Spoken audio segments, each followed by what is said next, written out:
En Berlín, una joven decidió ayudar a un hombre ciego que caminaba entre una multitud. Ambos comenzaron a conversar y el hombre le preguntó si podía hacerle un favor. ¿Podrías entregar esta carta en la dirección escrita en el sobre? Bueno, el lugar le quedaba de camino a su casa, por lo que ella aceptó sin más. La chica comenzó su camino para entregar el mensaje, cuando notó algo en la dirección, un número que no podía distinguir. No sabía si se trataba de un 4 o un 9. Se volvió de nuevo hacia el hombre ciego y se dio cuenta de que había emprendido una huida entre la gente sin sus gafas oscuras ni su bastón. Ella, por supuesto, encontró aquella actitud sospechosa y en lugar de ir a casa, fue a la policía. La policía, que tenía sospechas de que algo estaba pasando en la región por los incidentes registrados, visitó la dirección para comprobar si existía alguna conexión. Una vez allí, hicieron un descubrimiento aterrador. 3 carniceros cortaban carne humana y le vendían a la gente hambrienta por un precio amigable. Después de esto, la chica abrió el sobre y dentro de él había una nota que decía: «Esta es la última que mando para ustedes hoy». ¿Alguna vez habías escuchado la verdadera historia de Phineas y Ferb? A finales del siglo XX vivía junto a su familia una niña llamada Candace Flynn. Cuando Candace era apenas una niña, sus padres se divorciaron quedando al cuidado de su madre, la cual jamás le prestó la suficiente atención. Al nacer su hermano Phineas, quien padecía de hiperactividad, y luego su hermanastro Ferb, sufriente de un severo caso de retraso mental, Candace desarrolló una imaginación fuera de límites. Todos los días, Candace le contaba a su madre las increíbles hazañas que sus hermanos habían realizado en su ausencia.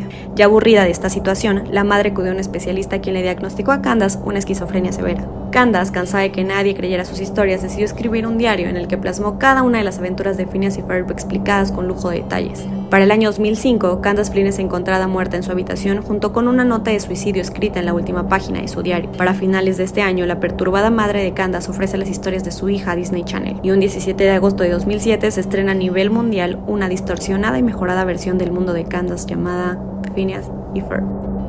Un story time cagado de lo más fucking vergonzoso que me ha pasado con mi novio.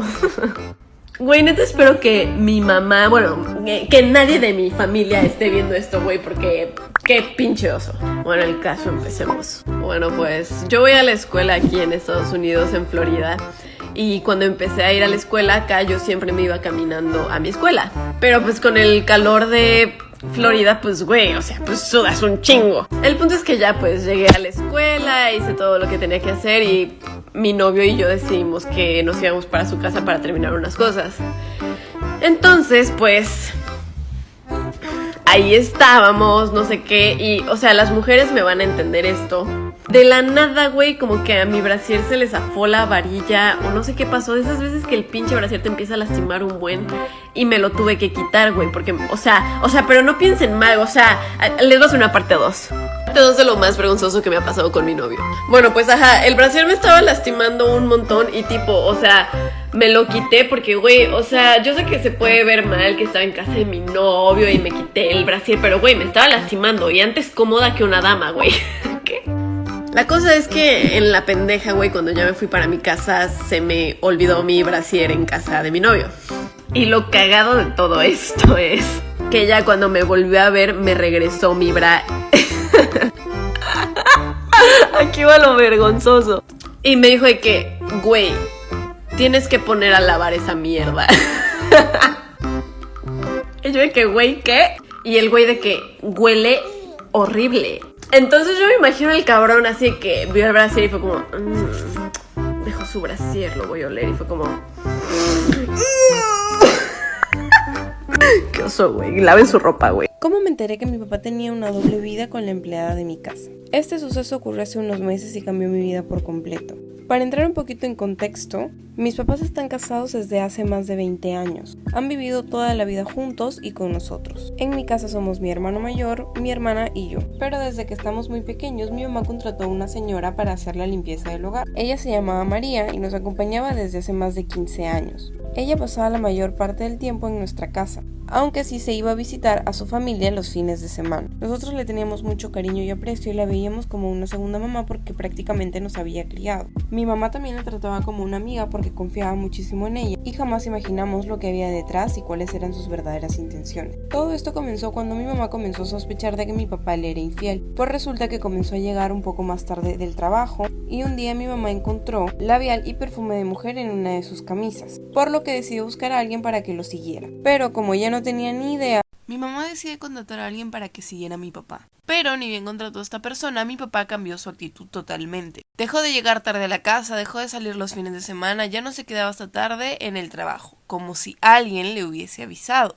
Pero mi mamá decidió creer que quizás no le era infiel y era toda una confusión, así que dejó de contratar a este señor. Días después mi mamá se percató de que todas las madrugadas mi papá se quedaba trabajando en el estudio. Ya eran como 2 semanas seguidas que mi papá se iba a acostar a altas horas de la madrugada, así que uno de esos días ella decide bajar y escuchar desde las escaleras para ver si estaba hablando con alguien por teléfono y si podía escuchar su conversación. Pero, oh vaya sorpresa, no estaba hablando con nadie por teléfono, sino en persona. Porque la persona que estaba en el estudio era María, nuestra trabajadora. Mi mamá no pudo escuchar bien la conversación porque estaba desde el segundo piso, pero sí se le hizo muy raro de que mi papá y María fueran tan amigos. Así que mi mamá llegó a la conclusión de que María, la empleada, y mi papá eran muy amigos, y que quizás por eso María le había advertido de las sospechas de infidelidad y que le había puesto a alguien para que lo siguiera. Así que mi mamá decidió volver a contratar a ese señor para que siguiera a mi papá, pero esta vez ya no le dijo nada a María. Las sospechas de mi mamá se confirmaron cuando el señor le dijo que todos los fines de semana mi papá iba a la misma casa. Siempre iba desde temprano y siempre regresaba a la misma hora en la noche.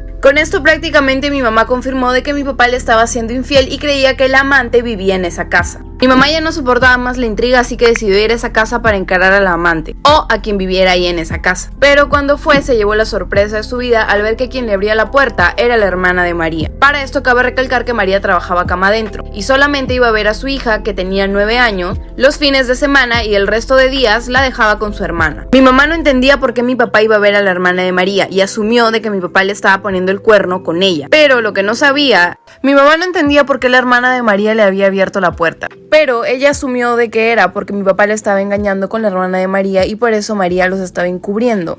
Y por eso le había avisado a mi papá de que lo había mandado a seguir. Pero evidentemente ella quería pruebas de la infidelidad para abrir un proceso legal. Así que decidió instalar cámaras para poder obtener pruebas de que mi papá le estaba siendo infiel. Días después revisa las cámaras para ver si había obtenido algo o grabado alguna conversación útil, pero lo que se encontró en esas grabaciones fue horroroso, ya que era nada más y nada menos que mi papá teniendo relaciones con María en el estudio. Lo más espantoso de la historia es que María trabajaba con nosotros desde hace más de 10 años y tenía una hija de 9 años, por lo que el miedo principal era que la hija de María fuese en realidad hija de mi papá. Así que mi mamá decidió no decir nada hasta comprobar si realmente la hija de María era hija de mi papá. Mi mamá mandó a averiguar estos datos con una amiga que trabajaba en la municipalidad, y lo que pudo averiguar su amiga la dejó muda.